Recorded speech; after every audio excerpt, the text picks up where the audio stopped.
Welcome to this video. I'm going to be showing you how to fix Instagram messages primary or general options not showing.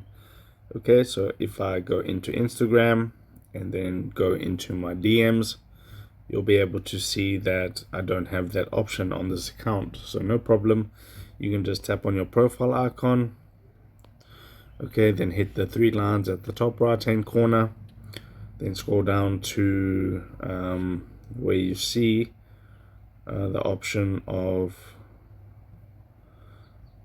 account type and tools. Tap on account type and tools, then you want to switch to a professional account. Tap onto next, tap onto the category, and then click on switch to professional account.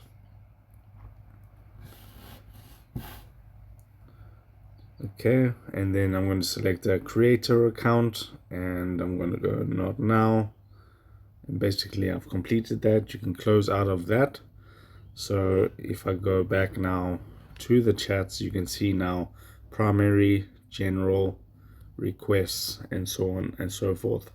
So if this helped you out, drop a like onto this video and subscribe to my channel.